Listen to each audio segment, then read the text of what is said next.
Senhor presidente, senhores senadores, senhoras senadoras, telespectadores da TV Senado, ouvintes da Rádio Senado,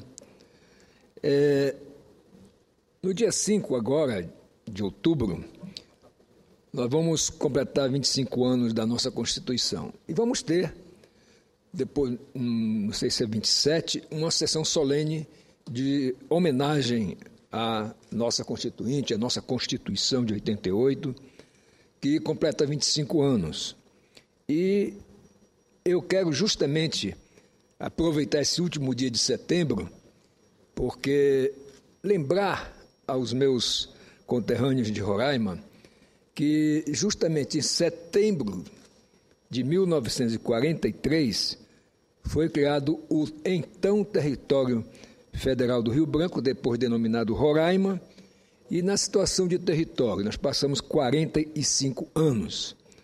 Agora, como Estado, nós podemos dizer que fazemos 25 anos também, embora tenhamos tido um período de governador pro tempore, só tendo a eleição, portanto, de 1990, quando se pode dizer que, de fato, foi instalado e implantado o Estado de Roraima. E, realmente, foi um divisor de águas, porque, como território, nós vivemos um momento, digamos assim, de uma espécie de ditadura interna, porque os governadores eram nomeados à revelia de todos, chegavam lá achando que eram superiores a todo mundo, já levavam geralmente os seus secretários todos, e com exceção de 3 ou 4, entre eles eu quero destacar aqui o senador Hélio Campos e o governador Tomar Pinto, que foi também deputado federal constituinte, e mais um ou dois, que não me rememoro agora com certeza, e para não cometer nenhum ato falho, eu prefiro não mencionar. Mas com a instalação do Estado, depois da eleição de 1990 e a posse do então governador eleito, Tomar Pinto, realmente Roraima passou a viver outro momento diferente do que existia anteriormente como território federal. O povo teve, enfim, a liberdade de escolher o seu governador, teve presença no Senado, já que como território nós não tínhamos senadores, e dobramos o número de deputados, porque o mínimo estabelecido na atual Constituição era de 8 deputados federais, e nós só tínhamos 4. Era metade da menor representação do Estado, de Estado. Então, nós viemos numa caminhada, inclusive em decorrência da criação do Estado, foi implantada a Universidade Federal de Roraima, que já há 5 anos tinha sido criada por uma lei de minha autoria e que teve realmente a concordância, porque como é uma lei autorizativa, poderia simplesmente o Poder Executivo não ter feito, não ter implantado a universidade. Mas o presidente Sarney, naquela época, muito sensível a esse problema, sancionou tanto a lei que criou a Universidade Federal de Roraima, como a lei que criou a Universidade Federal do Amapá, do então deputado Giovanni Queiroz. O importante é que, na verdade, o Estado já propiciou a implantação da universidade, da escola técnica também, que hoje já é o Instituto Federal de Educação Superior, Ciência e Tecnologia. Então, nós avançamos bastante. Depois, o governo do Estado, tendo como governador o brigadeiro Otomar, criou a Universidade Estadual. E hoje, nós já somos considerados, a Boa Vista, a capital, como uma das melhores cidades universitárias do país. Por quê? Depois da Universidade Estadual, surgiram 5 outras instituições de curso superior, particulares.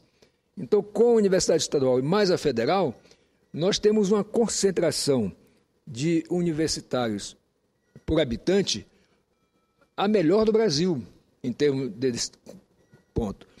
Temos, inclusive, na Universidade Federal, o curso de Medicina, o curso de Engenharia, cursos enfim, são todos os cursos tradicionais e mais alguns outros que foram criados, que tem mais de 30 cursos, portanto. Eu me orgulho muito, portanto, de ter participado desses 2 eventos, para mim, que são os principais para a população de Roraima. Justamente a transformação em Estado e depois a implantação da universidade e da escola técnica. É verdade que um território, um Estado que passou por essa experiência de território, criou em 4 décadas e meia uma cultura muito dependente do governo. E o governo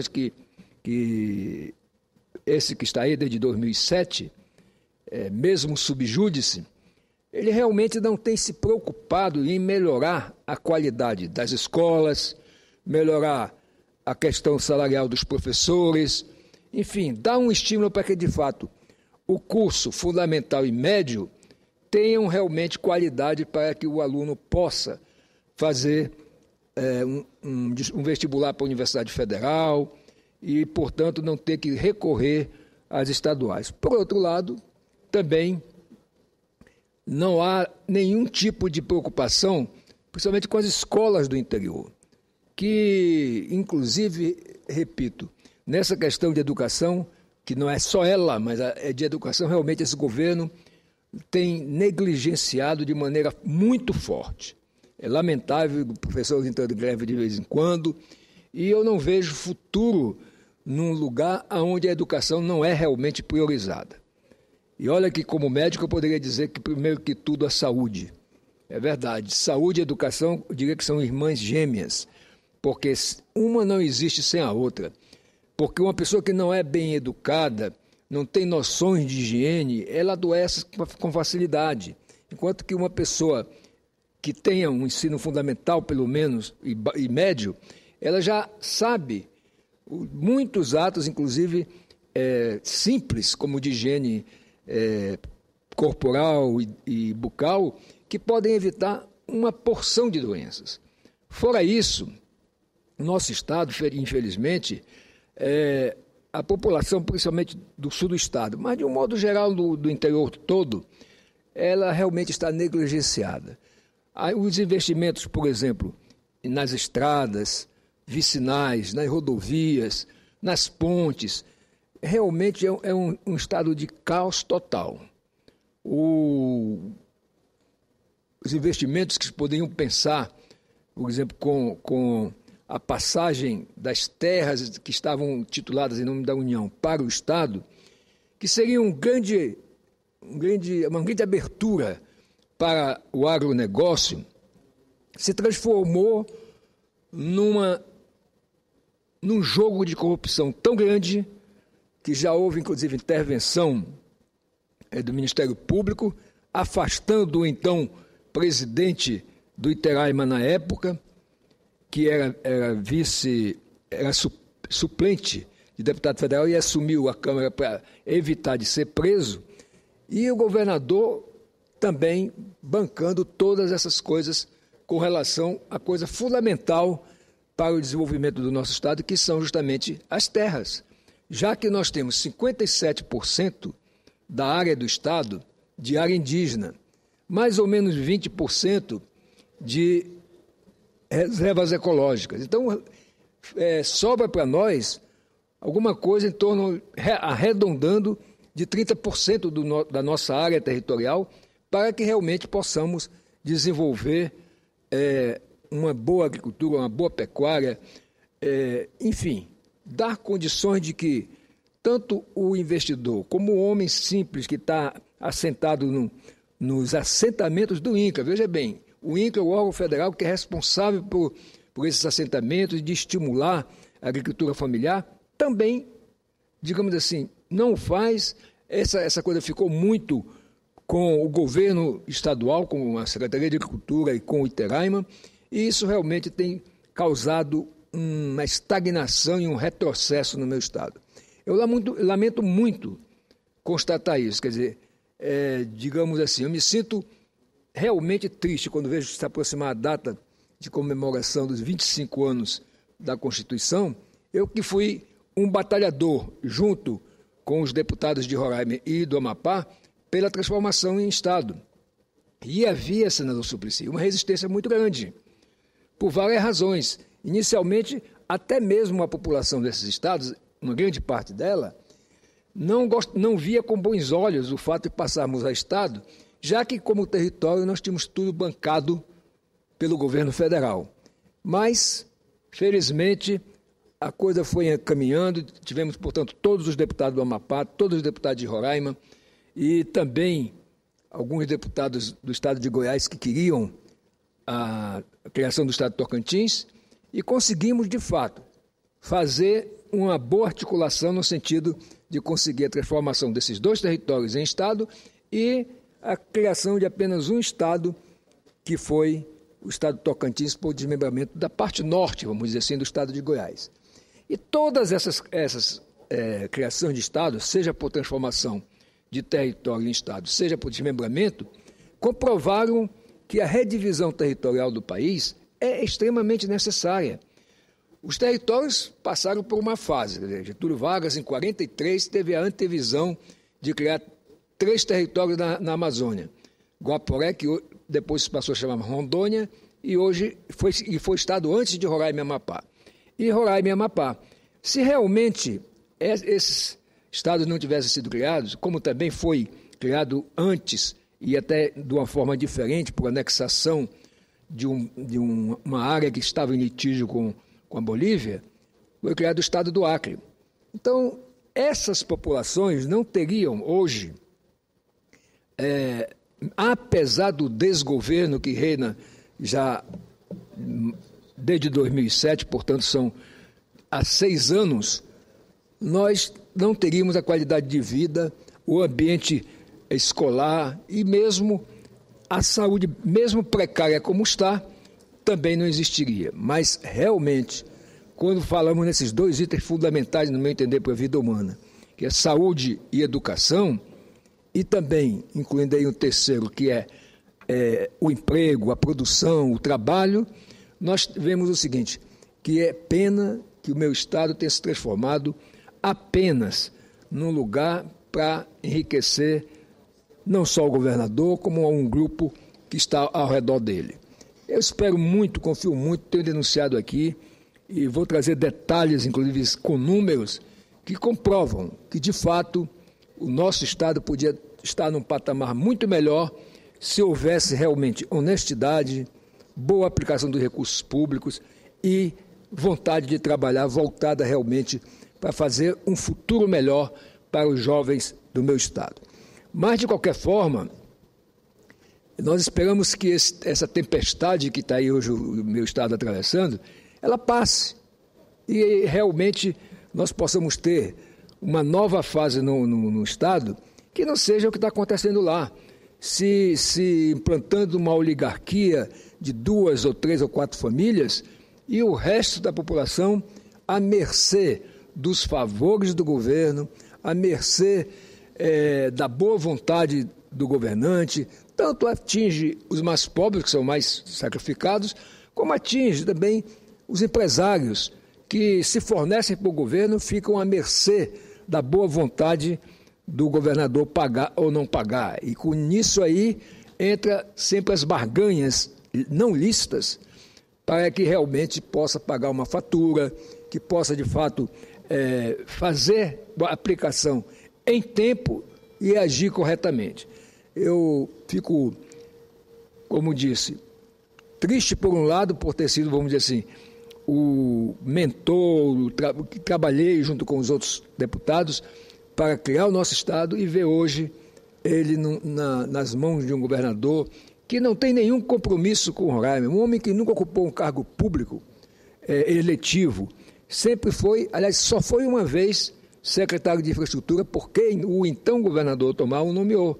Nunca teve, vivência do estado, nem sequer, como nós dizemos, lá temos os roraimenses nativos e os roraimenses cativos. Os cativos, como meu pai, que foi do Ceará para lá, os meus avós, que foram da Paraíba, e assim nós temos gente, hoje eu diria que o maior contingente de pessoas cativas que moram em Roraima, de fato, são maranhenses, que foram para lá em busca de uma melhor situação de vida e realmente estão tendo. Agora, poderiam ter muito mais se de fato tivesse um governo sério, um governo honesto, comprometido com o amanhã do nosso Estado. Também com o presente, porque o presente é lamentável, mas o futuro é o que mais entristece a gente ver que jovens podem estar perdendo a oportunidade de se transformarem em cidadãos úteis para o futuro do Estado e, por que não dizer, da nossa região e do nosso Brasil. Portanto, eu quero hoje fazer esse registro e dizer que vou vir, possivelmente amanhã ou depois, com dados numéricos que comprovam isso e, inclusive, pedir a ação efetiva do Ministério Público Federal, porque existem muitos recursos federais nessa situação. Inclusive, o Estado, pela primeira vez, se endividou de maneira absurda e esse dinheiro não mostrou a que veio. Então, o Estado hoje está endividado no BNDES, endividado em outras instituições financeiras, quando nunca na história do Estado tinha acontecido. Então, eu sou daqueles que acham que não é porque nós vemos governantes como esse, que praticam a corrupção, o desinteresse pela população, que nós temos que, digamos assim, desvanecer, se desinteressar, se desanimar da política. Pelo contrário, eu até quero me dirigir tanto aos jovens, quanto às mulheres, como aos homens de bem, que participem da política. Porque se vocês não participam da política, isto é, se os bons não participam, ela vai continuar comandada por um grupo pequeno, é verdade, mas um grupo atuante e que comanda realmente o esquema de corrupção e o desinteresse com as causas públicas. Então, vai aqui o meu incentivo, tanto às mulheres quanto aos jovens, mas também aos homens, para que procurem se filiar num partido político para disputar as eleições. Não interessa se a pessoa vai ganhar, mas só de ter bons candidatos sérios, honestos, participando, nós já teremos uma melhoria na qualidade da política. E é bom lembrar que a filiação de quem quer ser candidato termina no dia 4 de outubro. Portanto, eu quero aqui dizer, embora Rui Barbosa até em 1914 tenha feito uma frase linda num sentido, mas é pessimista porque realmente ele tinha razão quando dizia que de tanto ver triunfar as nulidades, de tanto ver agigantar-se o poder na mão dos maus, de tanto ver prosperar a injustiça, o homem, e aí está falando o ser humano, sente vergonha de ser honesto e a desanimar e desistir, portanto, do combate. Nós temos que lutar e combater o bom combate. Nós não mudamos nada se nós não entrarmos para aquele lugar e mudarmos. Eu sempre gosto de dar o exemplo. Como médico, se eu tivesse medo de entrar numa enfermaria onde tinha doenças infecto-contagiosas, eu não ia curar aquelas pessoas que estavam lá. Então, nós não precisamos ter medo da política ou ter aversão à política. Pelo contrário, precisamos, sim, até fazer uma espécie de doutrinação, principalmente jovens, mulheres, para que nós mudemos realmente esse quadro que hoje impera no nosso país todo. Infelizmente, está vendo toda hora nas revistas, nas televisões, casos escancarados de corrupção e diga-se de passagem, o que é uma corrupção pior do que essa que tira dinheiro do povo, da saúde, da educação, tudo que é voltado para atender a população mais pobre, sendo desviada para outros fins, principalmente para o enriquecimento dos governantes, seja no prefeitos, governadores. E o importante é que não podemos compactuar com isso e também não podemos, digamos assim, criar essa aversão e a não participação na política. Não há outra forma de mudar senão realmente agindo. Diz até o famoso cientista Albert Einstein, que diz que o mundo não vai ser acabado, não vai ser pelos que o fazem mal, mas sim pelos bons que os olham e não fazem nada. E o que é que nós temos que fazer? É só criticar? É só botar a culpa no terceiro? Cada cidadão é responsável pelo país que tem, tanto quando ele elege o político, como também quando ele se afasta da atividade política, não discute política e, no entanto, o salário de todo mundo é decidido através da política, a oportunidade de emprego é decidida através da política, a saúde de qualidade é garantida através da política. Agora, evidente, o povo tem razão. Infelizmente, quando nós vemos prefeitos, governadores, ministros agindo de maneira corrupta, há realmente uma desilusão com o amanhã desse país. E eu quero encerrar dizendo, não nos desiludamos e não fiquemos à margem do processo de luta pela melhoria do nosso país, dos nossos estados, dos nossos municípios. Muito obrigado, senhor.